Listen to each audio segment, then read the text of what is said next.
Hey, thanks for staying with us. Welcome back to Sunrise. It is time for your Tuesday morning checkup, and today we're learning about postnatal care, focusing on the complexities of pregnancies among older women. Maternal fetal medicine specialist Dr. Leo Walker will share insight into his specialized role and discussing the unique care required to ensure the health and safety of both mom and baby in these pregnancies. Welcome, Doc. How are you?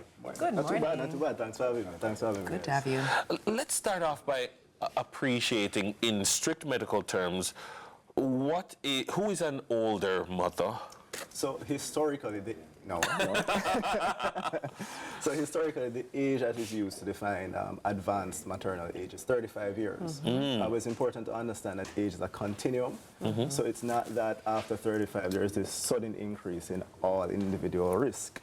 What we know, however, is that there are certain genetic abnormalities that are increased after age 35, genetic abnormalities in the offspring. And that was really the basis for deeming age 35 as advanced maternal age. We used to be very worried about, after 40, it's a high-risk pregnancy, anything can happen. But women are having even first pregnances after 40. Is it that the science is getting better? Is it that the prenatal care is getting better? What is changing? Well, it's multifactorial. So even though globally birth rates have been declining, what we found is that since 2000, there's been almost a 25% increase in first births in that particular age group, age greater than 35 years. Right. And overwhelmingly, women who are getting pregnant, 40s, over 45, and even sometimes in the 50s, have relatively good outcomes in the pregnancy. Right. So to the first part of your question in terms of why are the birth rates increasing in that particular age group, one, a lot of women are delaying childbearing to pursue career, pursue education. There's wider availability and better contraceptive options available. People are often getting married a little bit later. As well as you have second marriages, and often individuals would want to become pregnant in those second marriages. So it is in fact multifactorial. Let's talk a bit about, I know that the term is used geriatric pregnancy, because I put up my hand for a reason, because I would have fallen in that category with my baby who I had 7 months ago. But there are certain risk factors that would allow for your specialty to be a necessity. Yeah, absolutely. What are some of those? So we can look at it as both, could be just per trimester. So generally speaking, women over age 35, the fertility potential will gradually decline. Right. And therefore you find it becoming more difficult to get pregnant after that age, because the same eggs that you're born with are the same ones that you go through the entirety of your life with. Right. So the number as well as the quality of the eggs will diminish over time. For those individuals who do get pregnant, there's an increased risk of having miscarriages, unfortunately, after age 35, partially because of that same increased risk in genetic abnormalities. There's also the increased risk of ectopic pregnancies. Right. So women who are older have a higher risk of developing ectopic pregnancies.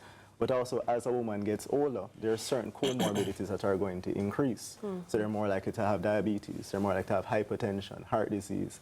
That is now where maternal fetal medicine would fall in, because we deal with complex pregnancies, complex from the maternal point of view, in terms of the association with these complex pathologies, but also from the fetal point of view.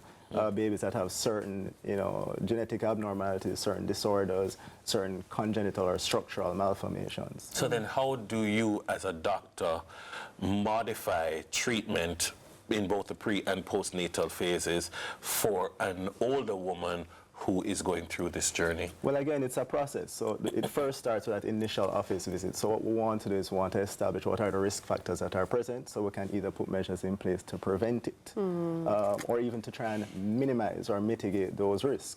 So, for example, women who are hypertensive, we start them on particular medication. We start initial screenings for, heart disease, kidney disease. Essentially, we want to get an adequate baseline of where these individuals would fall, so that we can have a risk stratification tool and plan accordingly.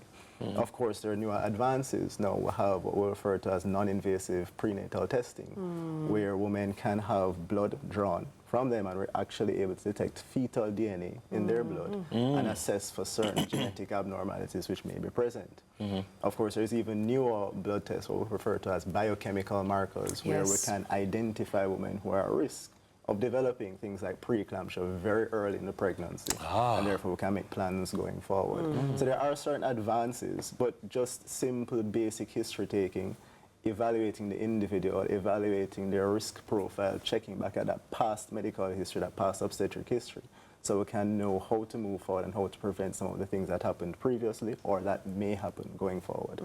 You know what's amazing is I feel like I've not been here on Earth for very long, but I feel like the advancement is significant. Absolutely. Yes, Like significant to the point where I'm listening to you and I'm just like, whoa, that's impressive. Yeah. Because there was a time when you would not know any anatomy issues that your child would have had until delivery.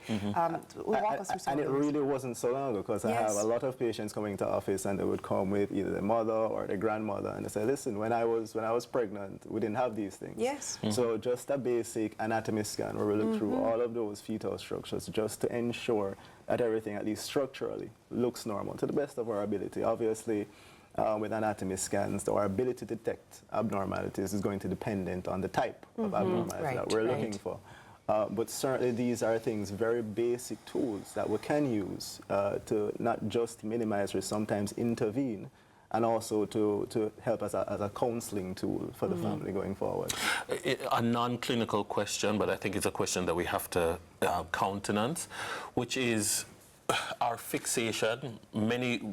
Our society has a fixation with the snapback, which is a part of the postnatal phase. Right. You know, the woman's recovery, and every woman's recovery process is different. Absolutely. And some people want to rush, you know, you want to hear, oh, her belly is so flat, and oh, her this, and oh, you know.